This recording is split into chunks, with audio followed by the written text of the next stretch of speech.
Hi, welcome to the channel today. And today we're going to do a walking tour of the container plants that I have. If it's your first time here, I do a lot of container fruit trees and vegetables. I also have raised beds and also a big raised in-ground garden back in the back with an orchard back there also. Today we're just going to be talking about the container plants, how they're doing, how they've survived the freeze. We did get down to 13 degrees Fahrenheit last week this time, so this is Monday and last Tuesday morning when we got the really Wednesday morning, so about 5 days out from the hard freeze we had. First thing we're going to look at is going to be the raspberries. This is Crimson Night raspberry. They've got some coming up here, new shoots. These are the old shoots from last year, so hopefully I'll make some fruits on these. Also had some beets grown in here, and they suffered a little bit of damage, but they're looking okay, and they're kind of an afterthought anyway, so I'm not that concerned about it. Now, these are micro dwarf tomatoes, and they were inside, had them inside the house for about 5 days before I started bringing them back out, but they're doing all right. They're still blooming, still got some fruit on them, still got some green fruit, so they're, not making a ton of fruit, but they are making, it's more than anything else. So they're doing all right there. And we're gonna step over here. Now this is one that I did not put inside the garage, ran out of room. And you're gonna notice a lot of these blooms, I guess more so over here, they're not gonna make it, it got too cold. But these other blooms might. And you've also will notice on some of these taller limbs, those that haven't budded yet. Can you get close on this one? Whenever you're looking at a bud like this is going to flower, bloom here. In the middle is going to be the leaf bud. Same thing with this one here. It's got 3 buds.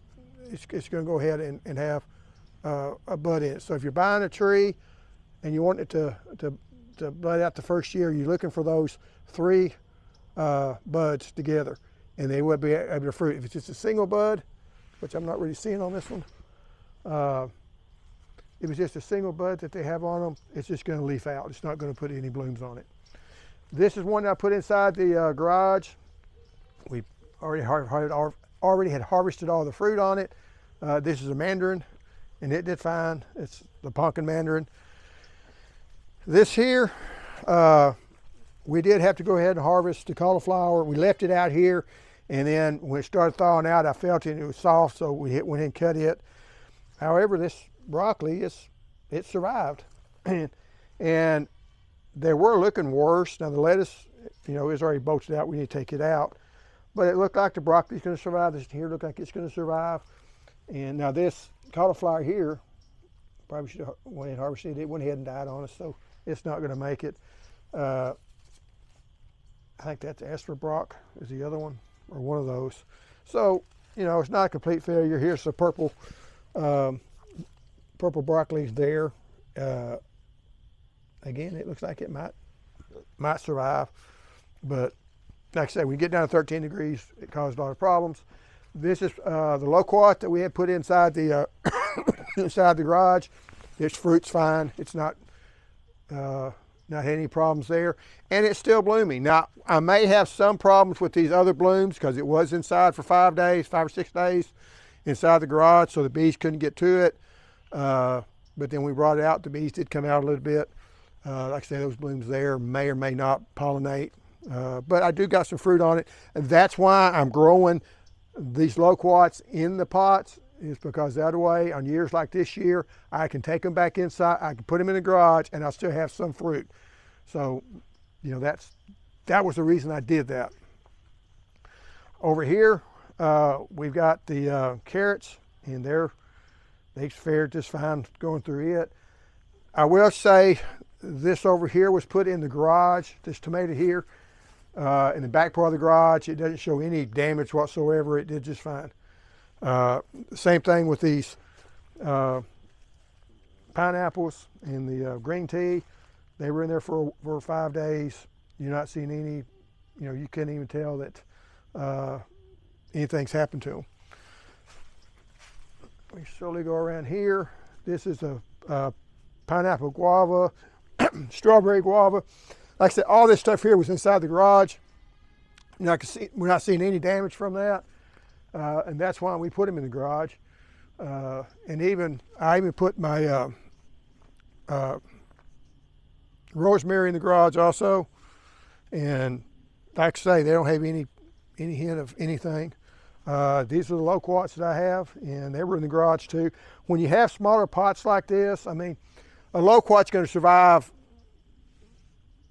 Yeah, I'm going to say that. The loquat can survive down, the 13 degrees probably not going to hurt the loquats unless they're in small pots or unless they're in a pot itself. Anytime you put a plant in a container or into a pot, it's going to have a greater chance of freeze damage.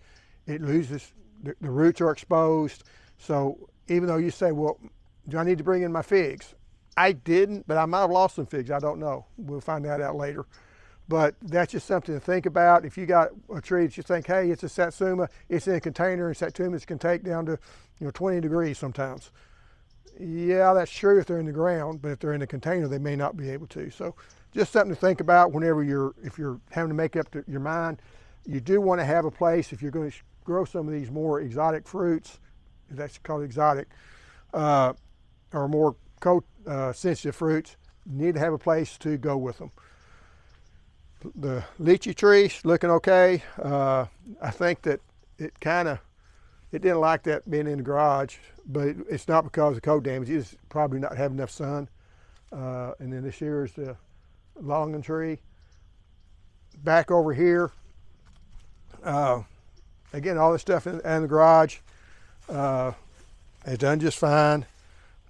Now I did have to put this one in the garage because it is a Mysore raspberry and it is cold sensitive, so it was put in the garage.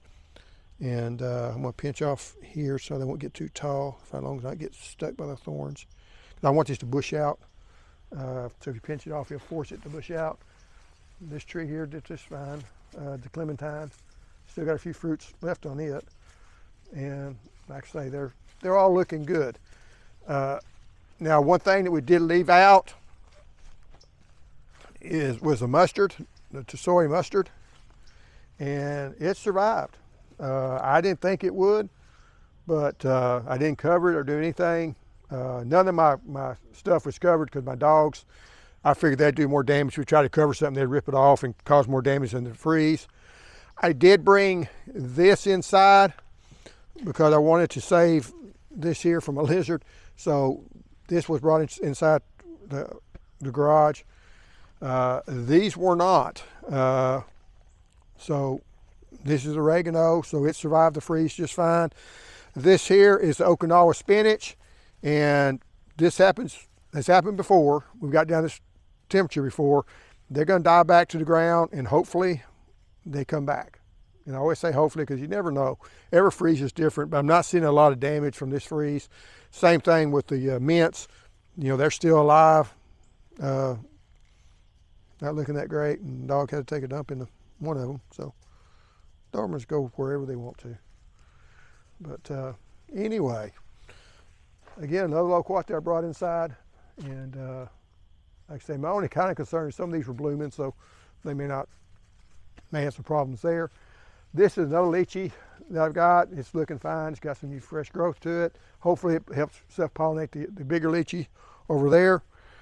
The garlic chives, they were left outside and they did fine. Now all of these fruit trees here, I did put inside. So all my citrus was inside the garage. The reason I didn't have room for my peaches was because of that. And they're all looking good. I have fertilized them, so they are throwing on some newer growth. But if you're going to bring them inside when it gets really cold, you're okay. Right now, on the temperature, long range forecast, isn't showing anything below, I think, 41 degrees, about 10 days from now. So that's not going to be a problem. These onions here did fine. Now, the onions out there on the in-ground garden don't look that good, but these, you see a little bit of damage, but not much.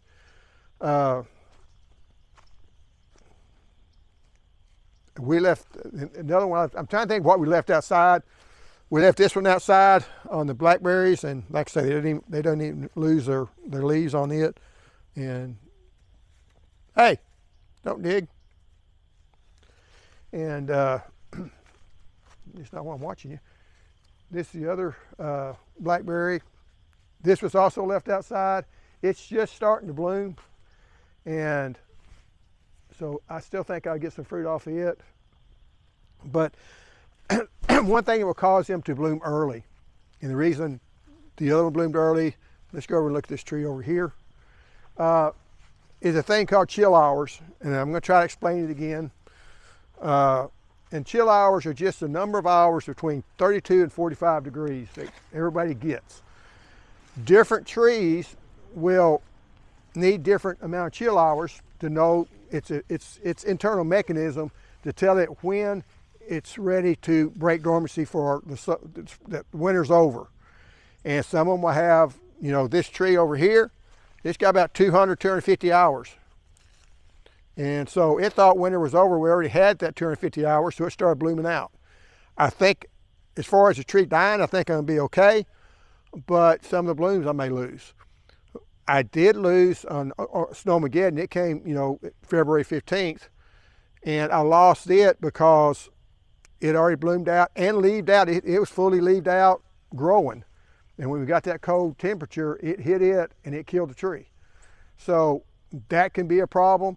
But if you look at this one over here, it has a higher chill hours, and it's not even put out any blooms yet. It's not even starting to wake up because it hadn't reached that number yet. Same thing with this one over here. It's about 450, 500. You know, it's just starting to put out a little blooms. They're starting to swell just a little bit. So we probably have reached that number. But as long as we don't get really warm temperatures, it's still going to stay dormant.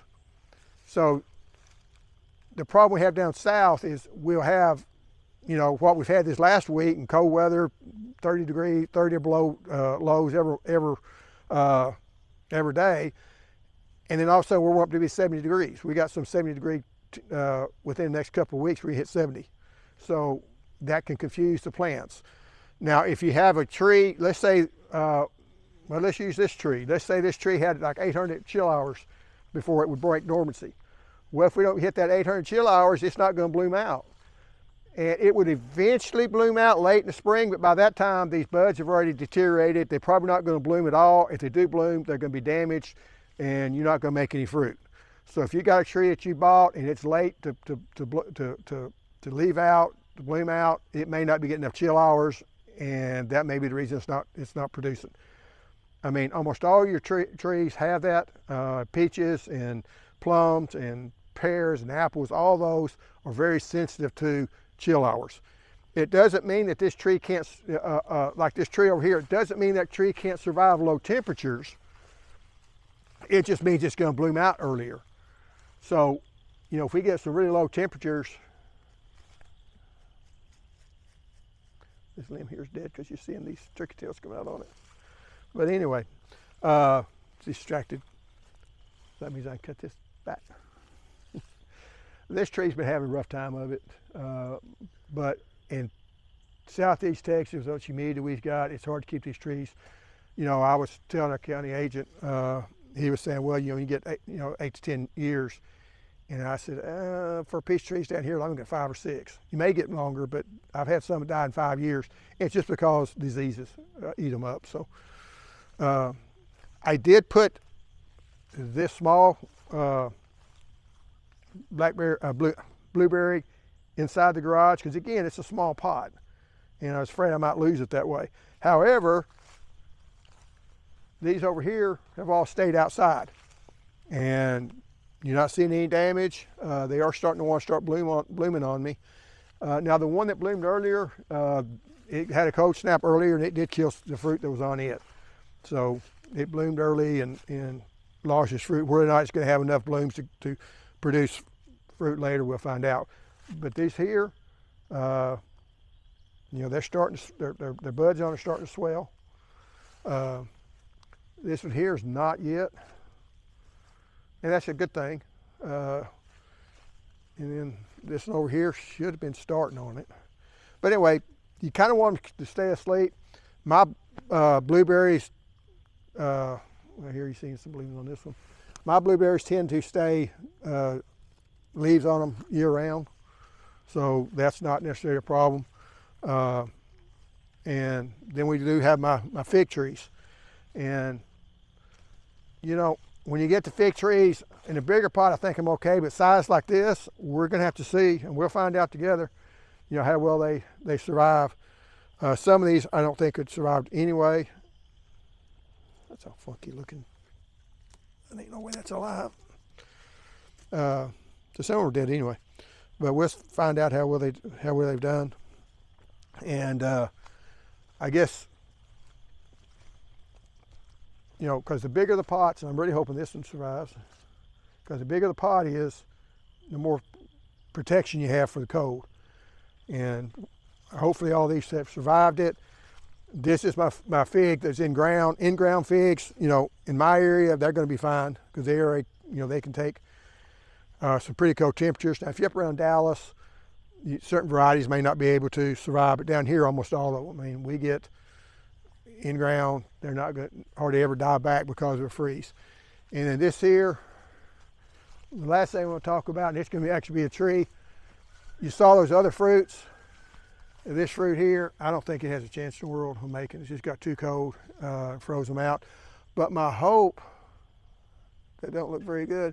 I was hoping there might be some blooms that hadn't come out yet, but I think it's bloomed all out. Some of the ones in the orchard haven't bloomed out yet. So, you know, this may be a year we don't make it. And that is the bad thing about loquats is, you know, if it gets below 26 or 28 degrees and it's fruited out, you can lose the fruit. So, but that's a chance I want to take, and that's why I've got the ones that's in the container. So even if I lose the trees that's in the ground, I can still get some loquats later in the year. But anyway, hopefully this has been helpful, and thanks for watching. See you next time.